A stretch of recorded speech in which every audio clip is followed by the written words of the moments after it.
আমার প্রশ্ন হচ্ছে, ফরজ নামাজ সমূহের শেষে হাত তুলে একাকী দোয়া করা যাবে কি? যদি মাঝে মধ্যে করেন, আপনার প্রয়োজন রয়েছে, তাহলে ঠিক আছে। যদিও আরব দেশের অনেক ওলামা বলছেন যে ফরজ সালাতের পরে করেন, কারণ এটি আসলে আর তাদের কথা ফেলে দেওয়ার নয়, শক্তিশালী।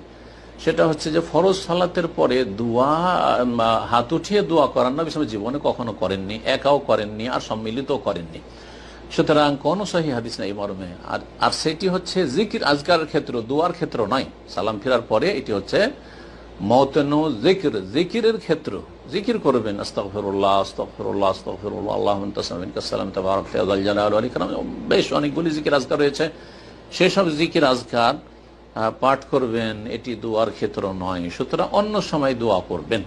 কিন্তু কখনো যদি, যেমন আমাদের দেশে প্রচলন রয়েছে, করেন, মাঝে মধ্যে করেন, সব সময় নয়, আপনার প্রয়োজন রয়েছে, জিকির আজকারগুলি সুন্নতি পড়ে নিলেন, সুন্নতগুলি ছেড়ে নয়, কিন্তু জিকির আজকার সুন্নতি ছেড়ে দিয়ে আর সালাম ফেরার পরে দোয়া করা শুরু করলে এটা নয়, সুন্নতের খেলাফ হয়। সুন্নতকে মেরে দিয়ে আপনি বেদাত জীবিত করছেন, এমনটা করবেন না, আর খেয়াল খুশি কাজ করছেন। বরং এই সুন্নতি জিকিরগুলি পড়ার পরে আপনার প্রয়োজন রয়েছে, কখনো ফরজের পরে, কখনো সুন্নতের পরে, কখনো কোরআন তেলাওয়াতের পরে, কখনো অন্য সময় হাত তুলে দোয়া করেন রবের কাছে একা একা, কোনো অসুবিধা নেই ইনশাআল্লাহ।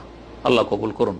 তারপরে বলছেন এই প্রশ্নে যে আমরা যদি আমাদের জীবন সম্পর্কিত দুনিয়াবি কিছু, যেমন পরীক্ষায় ভালো রেজাল্ট, এইসব কথা আল্লাহর কাছে চাই, তাহলে সেগুলো কি একাকী হাত তুলে চাওয়া যাবে? যে কোনো সময় যাবে, কিন্তু যেমনটা বললাম যে ফরজ নামাজের পরে আপনি নিয়মিত করবেন না, কারণ এটি সুন্নতের খেলাফ হবে। বা অন্য নামাজের শেষে, অন্য নামাজের শেষে করেন, সমস্যা নাই। রাসূলুল্লাহ সাল্লাল্লাহু আলাইহি ওয়াসাল্লাম কখন কিভাবে কিছু চাইতেন? যখন প্রয়োজন হইতো তখন চাইতেন। আল্লাহর কাছে বিভিন্ন যেসব সুন্নতি দোয়া আছে সেগুলো বাদে, জি, সুন্নতি জিকির আজকার আছে যেগুলোর ক্ষেত্র রয়েছে, সেগুলো সেই ক্ষেত্রের সাথে সীমিত রাখবেন।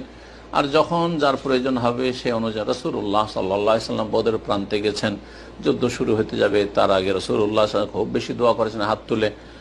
তো এইরকম যখন আপনার প্রয়োজন, যে কোনো দিন দুনিয়ার কল্যাণ চাইবেন, আপনি জায়েজ কিছু চাইবেন, ভালো কথা।